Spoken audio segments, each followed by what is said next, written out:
வணக்கங்க என் பேர் பிரேம்குமார். நீங்கள் பார்க்குற சேனல் பேர் கிரிப்டோ கான்செப்ட். இந்த சேனல் நீங்கள் புதுசாக இருக்கீங்கன்னா இந்த சேனல் நம்ம கிரிப்டோ கான்செப்ட் ப்ரைஸ் பிடிச்சனை பற்றி கிரிப்டோ கான்செப்ட் டெக்னிக்கல்ஸை பற்றி வீடியோ போடுவோம். உங்களுக்கு யூஸ்ஃபுல்லாக இருந்துச்சுன்னா சேனலில் மறக்காமல் சப்ஸ்கிரைப் பண்ணிவிட்டு அப்படியே பக்கத்தில் இருக்க பெல் ஐக்கனை ப்ரெஸ் பண்ணிக்கோங்க.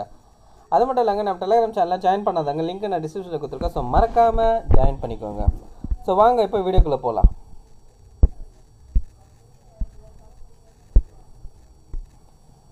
இப்போ நம்ம பிடிசி யூஸை டவுன்லோட் பண்ணிக்கோங்க. நெட் இன்ஃபர்ம் வச்சுருக்கேன். ப்ரைஸு கரெக்டாக பார்த்தீங்கன்னா $66,363 இருக்குங்க.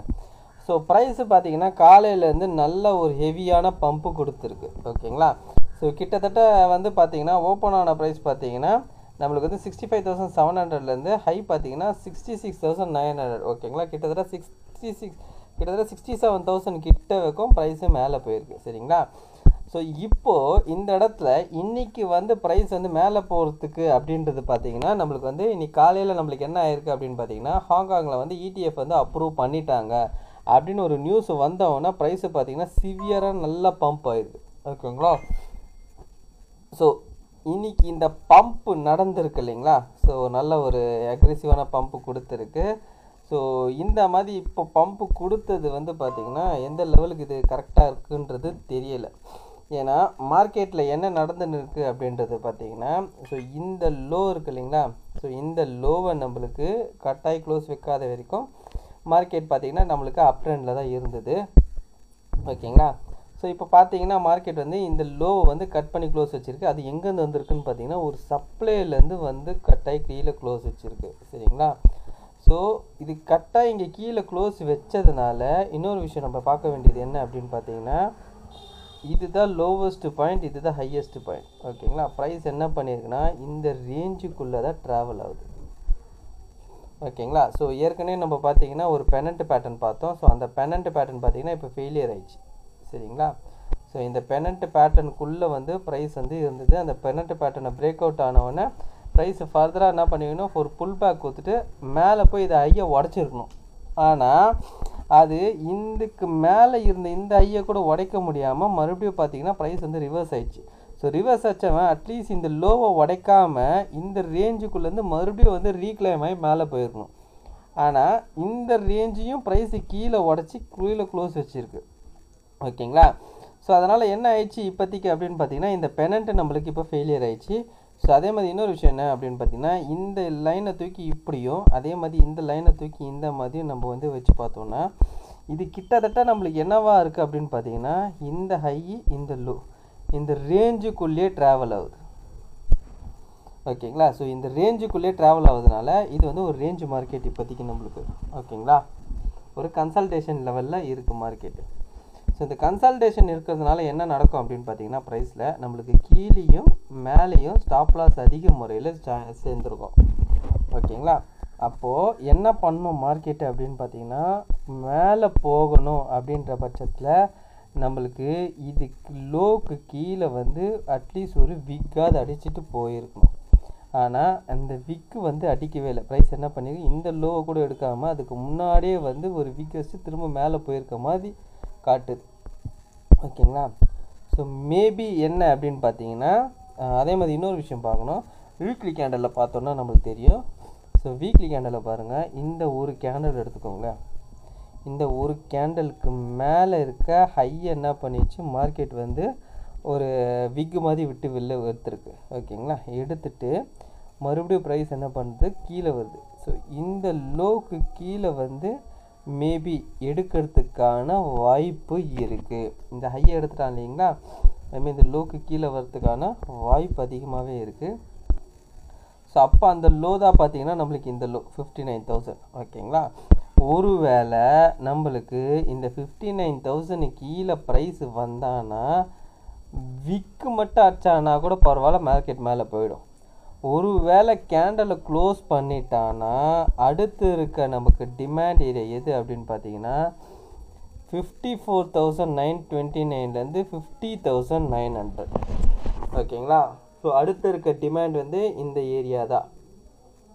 ஏன்னா இதுக்கு நடுவில் எந்த டிமாண்ட் ஏரியாவும் கிடையாதுங்க. சரிங்களா? அடுத்து இருக்க டிமாண்ட் ஏரியா வந்து 54,900லேருந்து 50,900.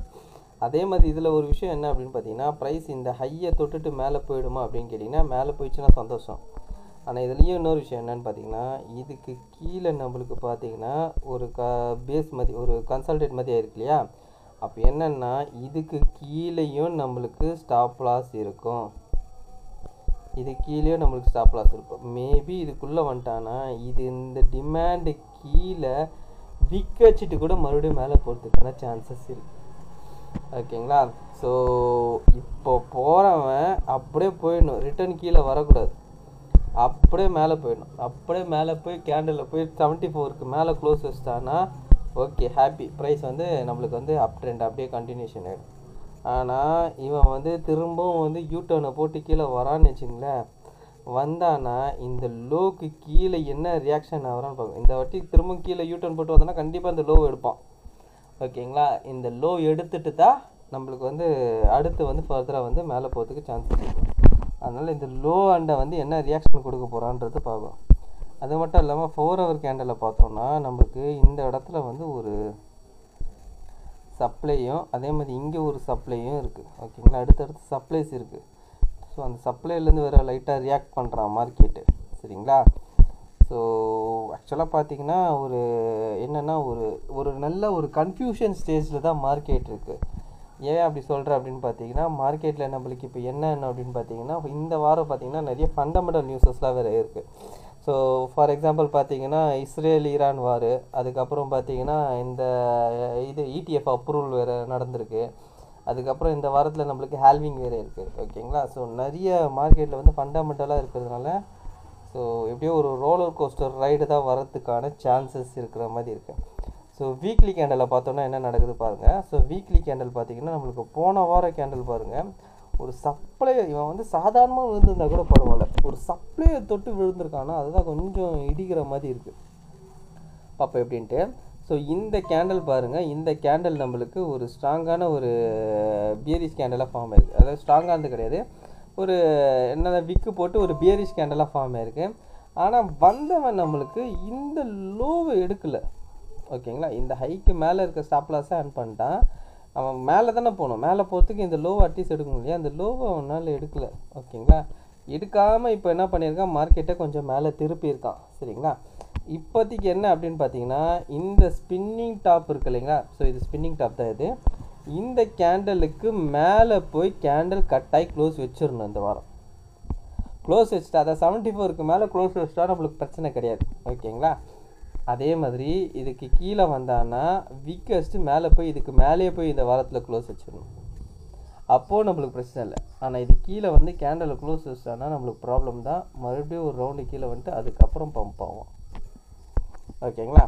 ஸோ இந்த வாரத்தோட அனாலிசிஸ் இதுதாங்க. என்னென்னா மார்க்கெட் வந்து ஒரு இன்டிசிஷன் ஏரியாவில் இருக்குது. ஓகேங்களா? எதுவுமே சொல்ல முடியாது. ஏன்னா மார்க்கெட் வந்து டெய்லியில் பார்த்தீங்கன்னா அதே ஒரு ரேஞ்சுக்குள்ளே இருக்குது. ஓகேங்களா? ஸோ டெக்னிக்கல் வியூவில் பார்த்தீங்கன்னா மார்க்கெட்டு கீழே வந்துட்டு மேலே போகிற மாதிரி தான் இருக்குது. ஃபண்டமெண்டல் பார்த்தீங்கன்னா நிறைய குட் நியூஸ் எல்லாம் வேறு இருக்கிறதுனால, இந்த நியூஸ் எல்லாம் இருக்கிறதுனால, ETF அப்ரூவல் நியூஸ்லாம் இருக்கிறதுனால மேபி மேலே போகலாம். சரிங்களா? ஸோ டெக்னிக்கல் வியூவில் மார்க்கெட்டு கீழே வந்துட்டு அதுக்கப்புறம் மேலே போகிற மாதிரி தான் இருக்குது. ஸோ இந்த வாரம் நம்மளுக்கு வந்து என்னென்னா கொஞ்சம் கன்ஃபியூஷனான வீக்கு தான். ஸோ அதனால் வெயிட் பண்ணி பார்ப்போம் என்ன நடக்குது மார்க்கெட்லேருந்து. ஸோ இந்த வீடியோ பிடிச்சிருந்தா இந்த வீடியோக்கு லைக் போட்டுருங்க, அப்படியே கமெண்ட் பாக்ஸில் கமெண்ட் பண்ணிவிடுங்க, உங்கள் ஃப்ரெண்ட்ஸ் அண்ட் ஃபேமிலிஸ்க்கு ஷேர் பண்ணி விட்டுடுங்க. கடைசியாக நான் டிஸ்கிளைமர் மட்டும் சொல்லிக்கிறாங்க, நான் ஃபினான்ஷியல் அட்வைசர் கிடையாது. இந்த வீடியோவில் சொல்லிக்கிறது எல்லாமே லோன் அனாலிசிஸ்க்கு. நீங்கள் இன்வெஸ்ட் பண்ண நீங்களே ஒரு லோன் அனலைஸ் பண்ணிட்டு இல்லை ஃபினான்ஷியல் அட்வைசர் கேட்டு டிசைட் பண்ணிக்கோங்க. So thank you every one.